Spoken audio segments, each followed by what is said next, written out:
கவனிக்கும். யோசேப்பை குறித்து நாம் தியானம் செய்கிற காரியம் இல்லை.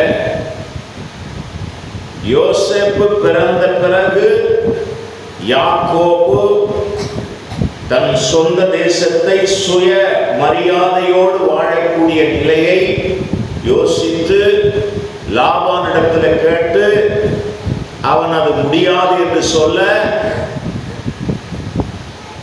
அவர்களுக்குள்ளே ஒரு ஒப்பந்தம் உண்டாகி அந்த ஒப்பந்தத்தின் அடிப்படையில் அவன் ஐஸ்வர்யவானாக மாறிவிடுகிறான். யோசேப்பு பிறந்த பிறகுதான் யாக்கோபு ஐஸ்வர்யவானாக மாறுகிறான். அல்லேலூயா.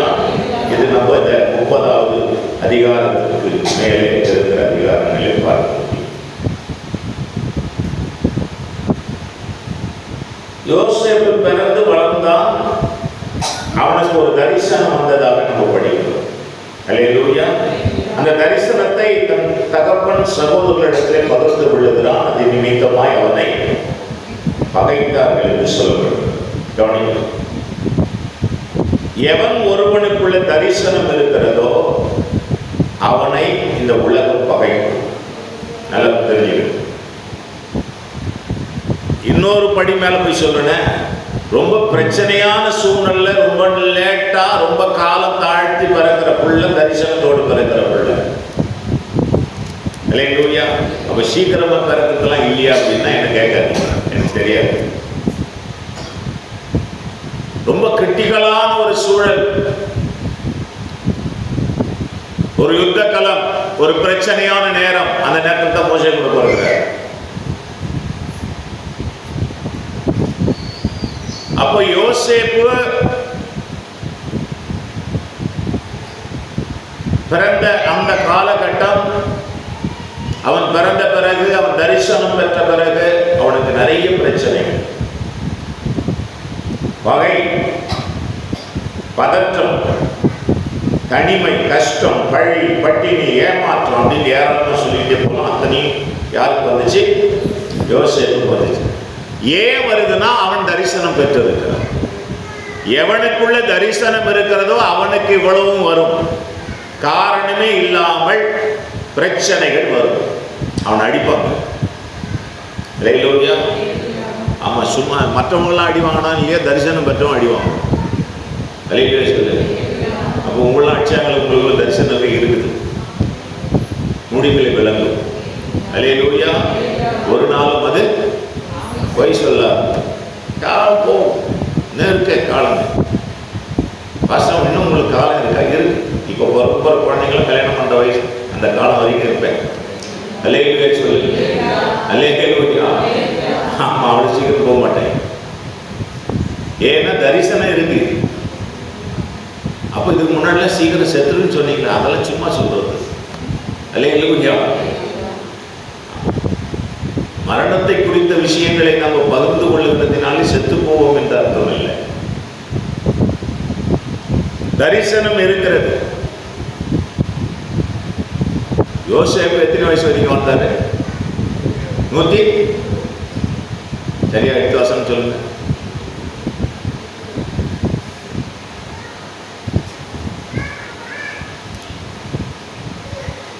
யோசேப்புடைய வயசு என்ன? 100. அல்லேலூயா. அந்த வயசு வரைக்கும் நம்ம இருந்தோம். ஒரு அறிவியல் சொல்லுங்க. அல்லேலூயா. சரி, வேண்டாம், 10 கூட கழிச்சிடலாம். கவனிங்க, தரிசனம் நிறைவேற வேண்டும். அதுதான் நம்முடைய இலக்கு.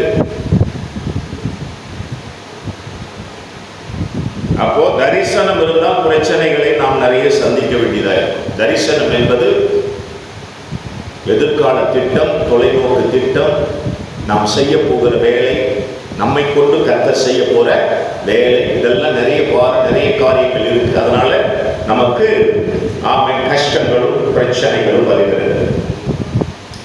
இன்னொரு விஷயம், தரிசனங்களை எல்லாரிடத்திலும் பகிர்ந்து இந்த இடத்துல தரிசனத்தை வெகுளிதனமாக போய் அவர் தன் சகோதரர்கள் சொன்னது தப்பு. அல்லேலூயா. தரிசனத்தை எல்லாரிடத்திலும் பகிர்ந்து கொள்ளக்கூடாது. அது பெரிய பிரச்சனையை உண்டு பண்ணும். அல்லேலூயா.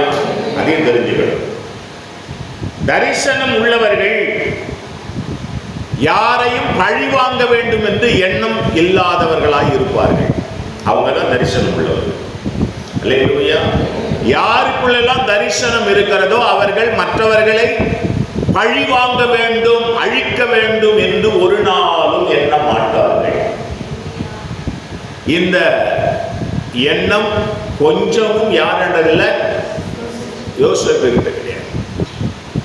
சகோதரர்களை மட்டும் பழிவாங்கலுங்க, அவன் பழிவாங்கணும்னு நினைக்கல, யாரையும் நினைக்கல, யாரையும் நினைக்கல.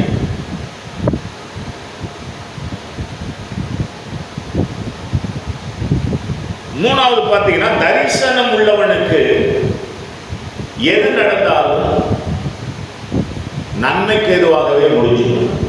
அல்லேலூயா. தரிசனம் உள்ளவர்களுக்கு எது நடந்தாலும் பிற்காலத்தில் அது நன்மையாக முடியும். ஆமென். அதனால பொறுமையா இருக்கும். யாருக்குள்ளெல்லாம் தரிசனம் இருக்குதோ அவங்களுக்கெல்லாம் தேவையில்லாதெல்லாம் நடக்கும் பாருங்க. அதெல்லாம் ஏன் நடக்குதுன்னே நமக்கு தெரியாது பாருங்க. அல்லேலூயா. ஏன் நடக்குதுன்னே தெரியாது. 37வது அதிகாரத்தில் படிச்சீங்கன்னா 19 to 28 வரைக்கும் வரான் பாரு. யார் வரான்? சொப்பனக்காரன் வரான் பாரு. பேசிக்கிறானுங்க எல்லாரும் ஒண்ணா. அப்போ ரூபன் என்ன பண்றான், இவனை அடிச்சு கொலை பண்ணிக்கணும்னு சொல்லிட்டு என்ன போடுறாங்க. இப்போ ரூபன் என்ன பண்றான், ஏய் அப்படிலாம் பண்ண வேண்டாம், ஒரு குழி இருக்கு பள்ளம், இந்த பள்ளத்தில் என்ன பண்ணிடலாம், இவனை தூக்கிய போட்டுடலாம். அப்போ குழியில தூக்கி போடுவதற்கு காரணமாக இருந்தது யாரு? அது நல்லதா கெட்டதா? அந்த நேரத்தில் அந்த ரூபனுக்கு யோசேப்புக்கு எப்படி இருந்திருக்கும்? இதெல்லாம் அவன் மற்றவங்களாம் கொலை செய்ய போகணும்னு திட்டம் போட்டுக்கிறாங்க. அந்த இடத்துல ரூபன் இவனை தூக்கி குழியில போட்டுலாண்டா, எதுக்கிடா அப்படி பண்ணணுன்றான். ஆனால் யோசேப்புக்கு அது எப்படி இருந்திருக்கும்? கஷ்டமா இருந்திருக்கும். அப்போ குழியில போட காரணமா இருந்தது யாரு? ரூபன். அப்போ ரூபன் மேல யோசேப்புக்கு எப்படி இருந்திருக்கும்? இது மாதிரி சில நேரங்களில் சிலர் மேல நமக்கு கஷ்டம் வருது. ஆனா அந்த நிகழ்வு என்பது நன்மைக்கு ஏதுவானது என்பது பிற்காலத்துல தான் நமக்கு தெரியும். ஆனா அந்த காலகட்டத்தில் தெரியாது. நம்ம நல்ல மாம்சம் தானே, நமக்குள்ள வேதனை கஷ்டம் வரும்போது அதுவும் வெறும் குழின்னு இருக்கு. அங்கே வெறும் குழியா இருந்தது, தண்ணி கூட இல்லாத அவ்வளவு பெரிய குழியில தூக்கி போட்டாங்க அவனை. அந்த நேரத்தில் அதை சகிக்க முடியல. அல்லேலூயா. சரி, குழியில போட்டாங்க, கிட்ட வந்துட்டான், இவனை அடிச்சு கொண்டு சொல்லி இன்னும் பிளான் பண்ணிக்கிறானுங்க. அந்த நேரத்தில் யூதா என்ன பண்றான்? யூதா என்ன செய்யறான்? இவனை தூக்கி என்ன பண்ணிடலாம், வித்துடலாம். இஸ்மவேலர் போறாங்க, வியாபாரிக்கு போறாங்க. அன்னைக்கு இஸ்மவேலர் வியாபாரியா இருந்திருக்கான் பாருங்க. என்ன வியாபாரம் பண்ணி இருந்திருக்கான்? மல்லிகை கடையிலங்க அன்னைக்கு மனுஷனையும் வாங்கி வித்துருக்கான் பாருங்க. மனுஷர்களை வாங்கி இன்னொருத்தருக்கு விற்கிறது கூட வியாபாரமா இருந்திருக்கு அன்னைக்கு. இப்போ இஸ்மவேலராட வித்துடலாம் அப்படின்னு யூதா சொல்றான். காசு வருது அப்படின்னு 20 வெள்ளி காசு என்ன பண்ணிடுறாங்க, வித்துறாங்க. இப்போ நம்மளை தூக்கி விற்கிறதுக்கு யார் காரணமா இருந்தது? இப்போ யூதா மேல இப்போ யோசேப்புக்கு எப்படி இருந்திருக்கும்? அது நல்லது அப்படின்னு யூதாவுக்கு பின்னாடி தெரிஞ்சிருக்கும், யாரு? யோசேப்புக்கு. ஆனா அந்த சிச்சுவேஷன், அந்த சூழ்நிலைக்கு எவ்வளவு கஷ்டமா இருந்திருக்கும். சில நேரங்களில் நம்முடைய வாழ்வில் இப்படிப்பட்ட நிகழ்வுகள்லாம் நடக்குது. ஆனா அந்த நேரத்தில் நம்ம கொஞ்சம் அவசரப்பட்டுறோம், அவங்கள பகைச்சிடுறோம். ஆனால் இந்த ஆவிக்குரிய நிலையில் நிதானித்து அறியக்கூடிய கிருபை பெற்ற யோசேப்பு எல்லாவற்றையும் அமைதியாய் இருந்து கவனிக்கிறான். அல்லேலூயா. என்னை விட்டுடுங்கடா, என்னை விட்டுடுங்கடான்னு ஒரு வார்த்தை கூட சொல்லல. போவேன் ஏண்டா என்ன குழியில போட்டீங்கன்னு கேட்கல, குழியில எடுத்து என்ன ஏண்டா வித்தீங்கன்னு கேட்கல, அவன் சட்டையெல்லாம் உறிஞ்சிட்டானுங்க கேட்கல, அவனுக்கு என்னென்னமோ பேசுறானுங்க ஒண்ணுமே கேட்கல. ஆனா தரிசனம் பெற்றவனுக்கு தெரியும், எது நடந்தாலும் கர்த்தருடைய சித்தத்தின்படி நன்மையாகவே நடக்கும். அல்லேலூயா. கரங்களை உயர்த்தி சொல்லும் அல்லேலூயா, அல்லேலூயா. எது நடந்தாலும் நன்மையாகவே நடக்கும். என் தரிசனம் எனக்குள்ளே இருக்கிற வரை என் தரிசனத்தை யாராலும் அழிக்க முடியாது. அல்லேலூயா. எது நடந்தாலும், எங்கே என்னை கொண்டு போனாலும் அங்க தரிசனம் நிறைவேறும். தரிசனம் நடக்கணும்னா, ஹலோ, தரிசனம் நடக்கணும்னா யார் எங்க போய் ஆகணும்? யோசேப்பு எங்க போய் ஆகணும்? எகிப்துல தான் அது நடக்க போதுன்னு சொல்லி யோசேப்புக்கு தெரியுமா? தெரியாது. அல்லேலூயா. இந்த தரிசனம் எங்க நடக்க போகுது? எகிப்துல நடக்க போகுதுன்னு யாருக்கு தெரியாது? தரிசனத்தான் தெரியுதே ஒழிய அது எகிப்துல நடக்க போகுதுன்னு தெரியாது. அப்ப எகிப்துல இவன் போய் ஆகணும். எகிப்துக்கு போகணும்னா முதல்ல உதவி செஞ்சது யாரு? ஹலோ, இல்ல, உதவி செஞ்சது யார் தெரியுமா? ஆண்டவர். இல்ல, உதவி செஞ்சது யாருன்னா அவங்க சகோதரர்கள் எல்லாரும் பார்த்து அவன் வராம்பாரு. யாரு? சொப்பனக்காரன் வராம்பாருன்னு சொன்னாங்களே, அதுதான் உதவி. ரெண்டாவது உதவி என்ன தெரியுமா? இவனுங்க பேசினதெல்லாம் கேட்டு ரூபன் இவனை எடுத்து குழியில போட்டுலாம் சொன்னானே, அது ரெண்டாவது உதவி. மூணாவது உதவி யூதா இவனை வெத்துலாம் சொன்னான் பாரு, அது மூணாவது உதவி. இதெல்லாம் உதவியா, நன்மையா, தீமையா? தீமைதான். ஆனால் அதெல்லாம் நன்மையா மாற்றுறார், உதவியா மாற்றுறார். இது நல்லா அறிஞ்சிருந்தவர் தான் தரிசனம் பெற்றவனுக்கு இது நல்ல அறிவு இருக்கும். அல்லேலூயா. ஆமென் சொல்லுங்க. அல்லேலூயா, அல்லேலூயா. தரிசனம் பெற்றவனுக்கு அந்த எண்ணம் வரும். அதாவது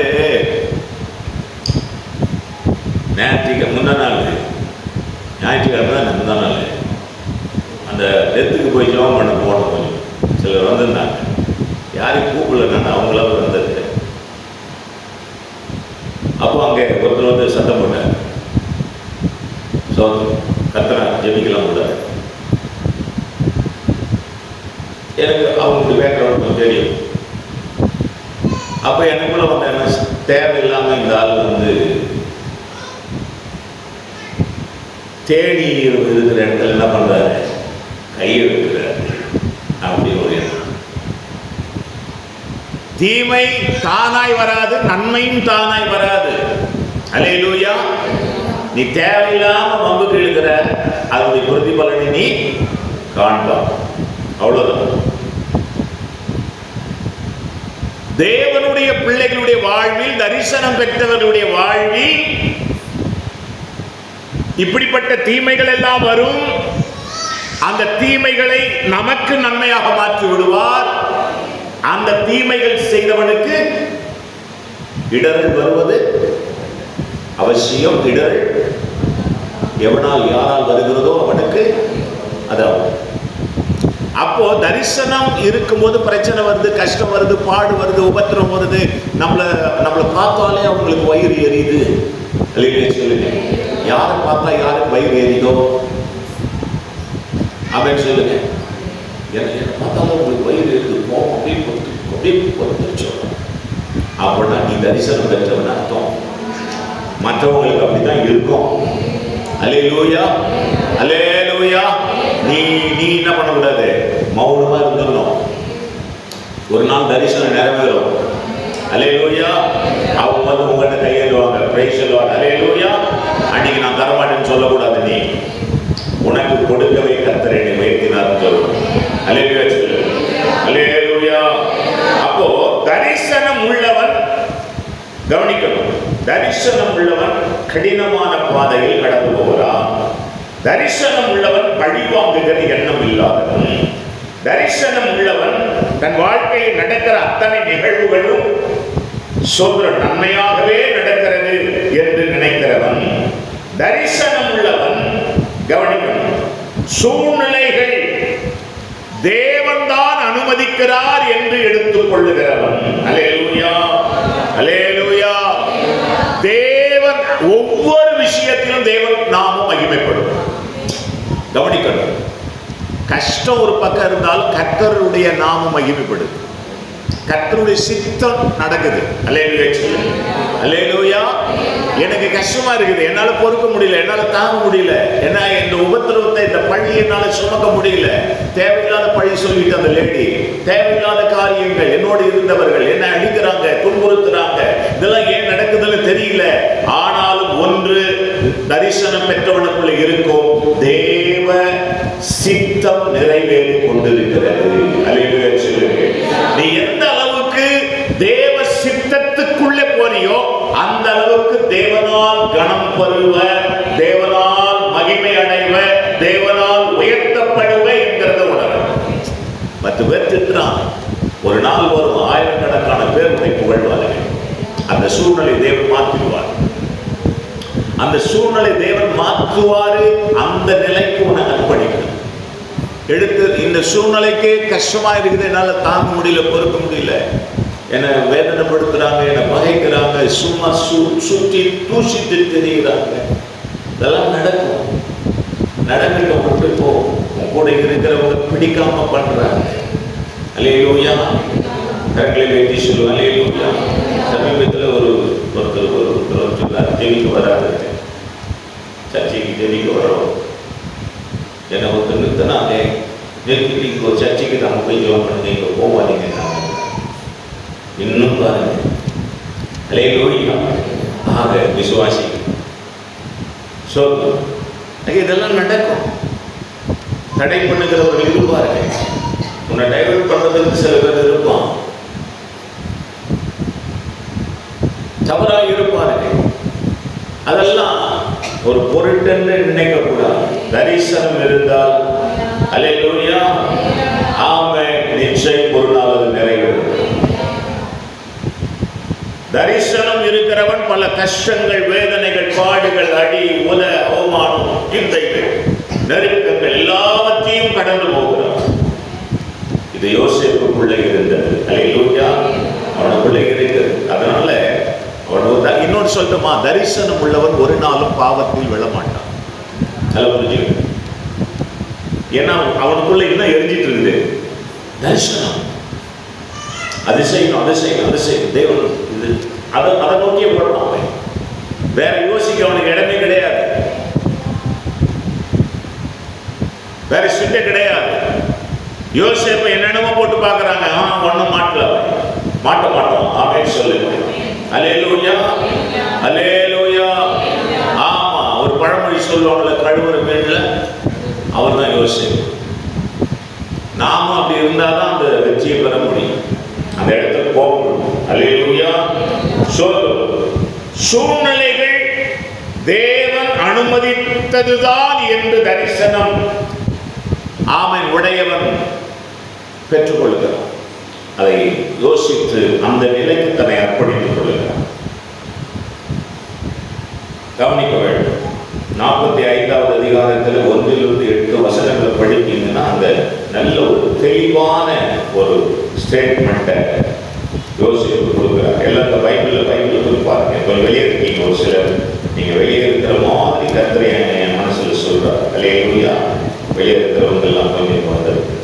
ஆமென். கர்த்தருடைய நாமம் மகிமைப்படுவதாக. ஸ்தோத்திரம். ஆக 45வது அதிகாரத்தில் யோசேப்பு தன்னை வெளிப்படுத்துகிறான் சகோதரர்களுக்கு. அப்போ எனக்கு அதிகமாக ரொம்ப நாள் ரொம்ப ரொம்ப அதிகமான இந்த வசனத்தை படித்து எனக்குள்ளவே நான் சிலாகிட்டு கொள்வேன். பேர் சொல்லுவார். அல்லேலூயா. அவன் தன்னை வெளிப்படுத்தும் போது அவன் சொல்ற அந்த தாட்ஸ் எனக்கு ரொம்ப பிடிச்சமானது. நான் நிறைய முறை சபையில் சொல்லியிருக்கிறேன். சோதரம் 5ஆம் வசனத்துல என்னை இவ்விடத்துக்கு வரும்படி என்று போட்டதினால் நீங்கள் செஞ்சல பட வேண்டாம், அது உங்களுக்கு வசனமாய் இருக்க வேண்டும். ஜீவரட்சனை செய்யும்படிக்கு தேவன் என்னை உங்களுக்கு முன்னே அனுப்பினான். அல்லேலூயா. சாதாரண இவ்வளோ கஷ்டத்தை சாதாரணமாக சொல்லிட்டாங்க. தேசத்தில் இப்போது 2 வருஷமாக பஞ்சம் உண்டாகிறது. இன்னும் 5 வருஷம் உழவும் மறுப்பும் இல்லாமல் பஞ்சம் இருக்கும். பூமியில் உங்கள் வம்சம் ஒழியாமல் இருக்க உங்களை ஆதரிப்பதற்காக பெரிய ரட்சிப்பினால் உங்களை உயிரோடு காப்பதற்காக தேவன் என்னை உங்களுக்கு முன்னே அனுப்பினார். அல்லேலூயா. தேவன் அனுப்பினார். ஆமென் சொல்லுங்க. அல்லேலூயா. தேவன் பார்த்ததுதான். தேவன் தான் அனுப்பி, தேவன் தான். அப்போ இவங்க எல்லாரும் என்ன வாங்கினாங்க? தூக்கி கல்லெல்லாம் தூக்கி போட்டாங்க, அதெல்லாம் கீழே போட்டு மேலே போயிட்டாரு. காரணமில்லாத காயங்கள், காரணமில்லாத பிரச்சனைகள், காரணமில்லாத எல்லாவற்றையும் தாங்கிக் கொண்டார். ஒரு நாள் வந்தது, ஒரு நாள் வந்தது, தரிசனம் நிறைவேறும். அல்லேலூயா, ஆமென். கஷ்டம், கஷ்டப்பட்டவங்க மட்டும்தான் தரிசனத்தை நிறைவேற்ற முடியும். அல்லேலூயா, அல்லேலூயா. யோசேப்பு மட்டும் இல்லைன்னா யாக்கோபு குடும்பம் மொத்தம் அவுட்டுங்க, 12 கோத்திரமே கிடையாதுங்க. கஷ்டப்படுறதுக்கு யாரெல்லாம் தகுதியா இல்லையோ, யாரெல்லாம் மனசு இல்லையோ, அவங்களால தேவ தரிசனத்தை நிறைவேற்ற முடியாது. ஊழியக்காரா வரணுமா, ஊழியம் செய்யணுமா, விசுவாசத்தை கடைசி வரைக்கும் காத்து கொள்ளணுமா, வெறும் பிரசங்கம் ஈடுபடாது, வெறும் பாட்டு பாடத்துல ஈடுபடாது. அல்லேலூயா, அல்லேலூயா. இந்த மைக்கு வாங்கிறதுக்கு எல்லாரும் வாங்கிடலாம், எல்லாரும் பண்ணிடலாம், எல்லாரும் கட்டணம் பண்ணதுக்கும் உதவாது. பிரச்சனை வரும், கஷ்டம் வரும், போராட்டம் வரும், எதிர்ப்பு வரும், காரணம் இல்லாத காரியங்கள் நடக்கும், சும்மாவே திட்டுவான். அல்லேலூயா. ஆமா, என்னை மட்டுமா திட்டுனான், என் அம்மாவை திட்டுனான், என் ஆயா வரைக்கும் போய் திட்டி இருக்கான். எங்க ஆயாவெல்லாம் கூப்பிட்டுட்டான் ரோட்ல, அது சர்ச்சு, அது நான் பார்க்கவே இல்லை. அல்லேலூயா. ஆயாவை கூப்பிட்டு, அம்மாவை கூப்பிட்டு, அக்கா தங்கச்சை கூப்பிட்டு, எல்லாத்தையும் சகிச்சுக்கு நின்று ஊழியம் செய்கிறதுன்றது. ஆமாம், அது எவ்வளவு நாளைக்கு இன்னும் கூட தொடர்ந்து. Praise the Lord. அல்லேலூயா. எல்லாத்தையும் சகித்துக் கொண்டு யோசேப்பால் இருக்க முடிந்தது. அதனாலதான் யோசேப்பு எல்லாருக்கும் தகப்பனாய், தகப்பன் பேட்டிக்கு போயிட்டார். அல்லேலூயா, அல்லேலூயா. 50வது அதிகாரத்தில் பாருங்க, அவங்க அப்பா செத்துறார். அவங்க அப்பா பேர் என்ன? யாக்கோபு செத்துட்டார். செத்துட்ட உடனே இவங்க எல்லாருக்கும் பயம் வந்துச்சு.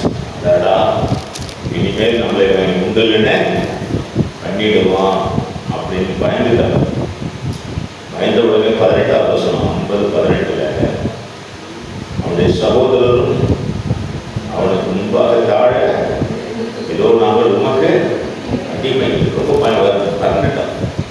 இனிமேல் என்ன செய்வான்னு தெரியல. யோசேப்பு பழிமாப்பான் போகிறதுக்கு, அப்பா இருக்கிற வரைக்கும் நம்மளை விட்டுட்டான் அப்படின்னு நினைச்சார். ஆனால் யோசேப்புடைய உள்ள பாருங்க, யோசேப்பு அவங்களை நோக்கி, பயப்படாதீங்க, நான் தேவனோ, தேவனோ, நீங்கள் எனக்கு தீமை செய்ய நினைத்தீர்கள், தேவனோ இப்பொழுது நடந்து வருகிறபடியே வெகு ஜனங்களை உயிரோடு காக்கும்படிக்கு அதை நன்மையாக நீங்க தீமை செய்தீங்க, ஆனா தேவன் அதை நன்மையாக முடிவு பண்ணி.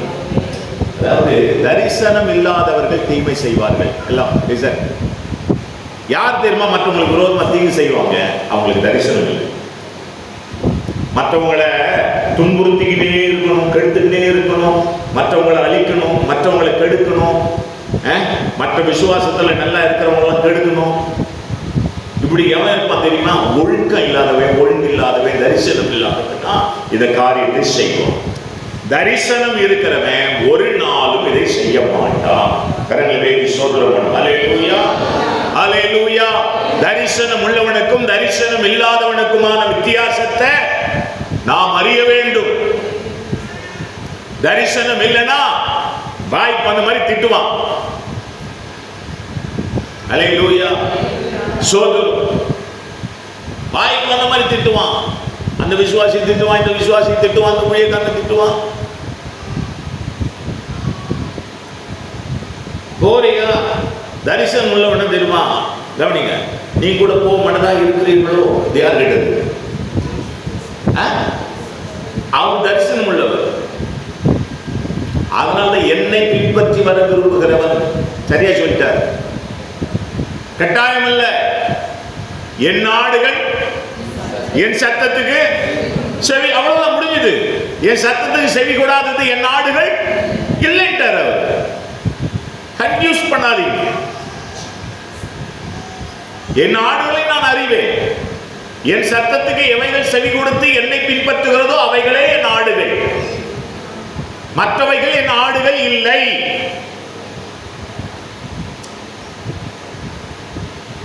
இப்ப தரிசனம் ஒண்ணு இருந்துட்டுனா இந்த கன்ஃபியூஸே வராது. யாரையும் நம்ம குறைச்சு மதிப்பிட வேண்டிய அவசியம் இல்லை. நம்மோடு இல்லாமல் இருக்கிறதுனாலே அவர்களை பழிக்க வேண்டிய அவசியம் இல்லை, அவர்களை குறை சொல்ல வேண்டிய அவசியம் இல்லை. அது நம்முடைய வேலையும் இல்லை. தரிசனம் இல்லை என்றால் கண்டிப்பாக குறை சொல்ல வேண்டியது இருக்கும், திட்ட வேண்டியது இருக்கும், திட்டி தீர்க்க வேண்டியதாக இருக்கும், மற்றவர்களை அபகரிக்க வேண்டியதாக இருக்கும், மற்றவர்களை டைவர்ட் பண்ண, வழி தப்பி போக பண்ண நினைக்க வேண்டியதாக இருக்கும், கெடுக்க வேண்டியதாக இருக்கும். ஒண்ணுமே பண்ண முடியாது. அல்லேலூயா. தரிசனம் இல்லாத இடத்துல ஜனங்கள் நிச்சயம் சீர்கட்டு போகும். தரிசனத்துக்குள்ளே வந்துவிட வேண்டும், கவனிக்க வேண்டும். அப்போ யோசேப்புக்கு எவ்வளோ பெரிய மனசு. நீங்கள் எனக்கு தீமை செய்தீர்கள், நினைத்தீர்கள், தேவனோ இப்பொழுது நடந்து வருகிறபடியே வெகு ஜனங்களை உயிரோட காக்கும்படிக்கு அதை நன்மையாக முடிய பண்ணினார். ஆகையால் பயப்படாதீர்கள், நான் உங்களையும் உங்கள் குழந்தைகளையும் பராமரிப்பேன். பயப்படாதீர்கள். அல்லேலூயா. நீங்கள் பயப்படாதீர்கள். கர்த்தருடைய நாம் மைப்படுவதாக. யோசேப்பு போல நாம் அப்படி மனசு உடையவர்களாக மாறிவிட வேண்டும். தகப்பன் ரேஞ்சுக்கு யோசேப்பு ஆயிட்டார். அல்லேலூயா. யாக்கோப்புக்கு அப்புறமா அதிகமாக அவனை, யாக்கோப்பு பெற்ற பிள்ளைகளையும் அவன் பேர பிள்ளைகள் எல்லாரையும் கவனிச்சது யார் தான்? யோசேப்பு தான். எவ்வளவு பெரிய பாக்கியம் தெரியுமா? அண்ணன் தம்பி அக்கா தங்கச்சி எல்லாருக்கும் சோறு போடுறதுன்றது எவ்வளோ பெரிய ஆசீர்வாதம். அல்லேலூயா சொல்லுங்க. அல்லேலூயா.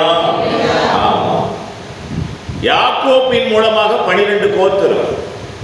அந்த 12 கோத்திரத்துல 12 பிள்ளைங்க யாக்கோப்புது. அதுல 2 பிள்ளைங்க கோத்திரத்துக்குள்ள வரல. அந்த 2 பேர்ல யார் யாரு? யோசேப்பு கோத்திர தலைவராக வரல. அப்புறம் வராதவங்க 12 பிள்ளைங்களும் 12 கோத்திரத்துல வந்திருக்கணும். ஆனா 2 பேர் கிடையாது. அதுல ஒருத்தர் யோசேப்பு, இன்னொருத்தர் யாருன்னா லேவி. அல்லேலூயா. யோசேப்பும் லேவியும் யாருடைய பிள்ளைகள்? யாக்கோப்பின் பிள்ளைகள். மீதி 2 பேரு யோசேப்பின் பிள்ளைகளாகிய யார் யார்? மனாசேயா. யாருங்க சொல்லுங்க? 2 பேர் படிக்கலாம்.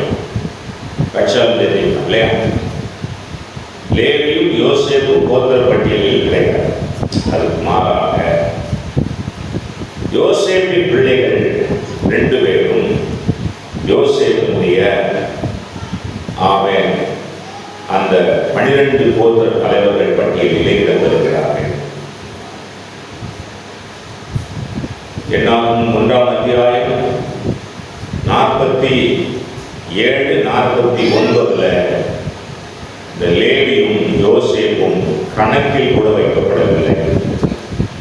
என்னாகும் 3:6 லேவி ஆசாரிய ஊழியத்துக்காக தேர்ந்தெடுக்கப்படுகிறார். யோசுவா 13, 14, 33, 14:3 லேவி கோத்திரத்துக்கு சுதந்திரமே கிடையாது. சுதந்திரம் யோசுவா 18:7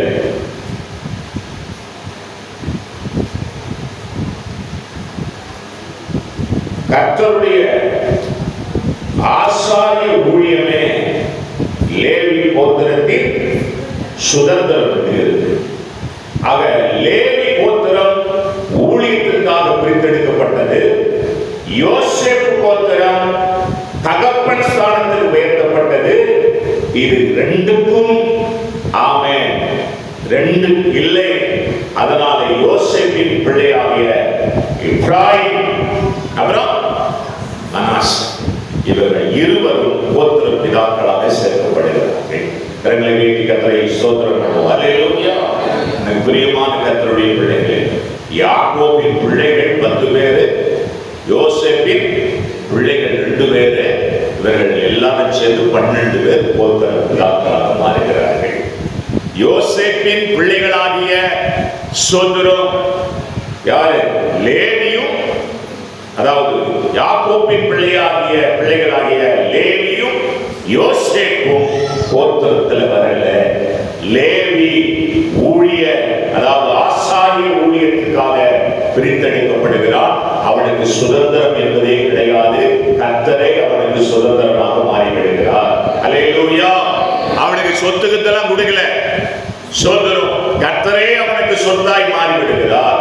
யோசேப்பு கோத்திர பிதாவாக மாறிவிடுகிறார். கரங்களை வைத்து கர்த்தரை சோதரம் பண்ணுவோம். யோசேப்பு அந்த உயரத்துக்கு போய்விடுகிறார். தகப்பன் என்கிற உயரத்துக்கு போயிடும். 17 வயசுல தரிசனத்தை ஆரம்பித்தவர் 110 வயசுல சாகிறார். அல்லேலூயா. கிட்டத்தட்ட 93 வருடங்கள் கர்த்தருடைய சித்தத்திலே கடந்து போகிறார். அல்லேலூயா. கர்த்தர் நல்லவர். ஆமென். அல்லேலூயா. இன்னொரு விஷயத்தை நான் இங்கு சொல்லி முடித்து விடுகிறேன். யோசேப்புக்குள்ள தானா தரிசனம் வராதுங்க. வருவதற்கு அவருடைய தாயும் தகப்பனும் காரணமாக இருந்திருக்கிறார்கள். நீங்கள் ஒரு பிள்ளைய நல்லா ஒழுக்கமா வளர்க்கிறதுல தாங்க அவர்களுடைய சொத்துரம் வளர்ச்சியை இருக்கிறது. அல்லேலூயா. நிச்சயமாய் சொல்லுகிறேன், யோசேப்பினுடைய தாயும் தகப்பனும் யோசேப்பினுடைய அந்த ஆமென் சோதரம் அவருடைய ஆவிக்குரிய வளர்ச்சிக்கு மிகவும் காரணமாக இருந்திருப்பார்கள். நாமும் கூட நம்முடைய பிள்ளைகளை சகல நல்லொழுக்கத்திலே வளரும் போது அவர்களும் தரிசனம் உள்ளவர்களாய் மாறுகிறார்கள். கர்த்தர் பக்தி உள்ளவனை நமக்காக தெரிந்து கொள்கிறார். அல்லேலூயா. அப்படி பக்தி உள்ளவர்களாய் வளர்ப்போம். கர்த்தர் தெரிந்து கொண்டு அவருடைய தரிசனத்தை நிறைவேற்றுவார். கண்களை மூடி நாம் ஜெபம் பண்ணுவோம். Price the Lord.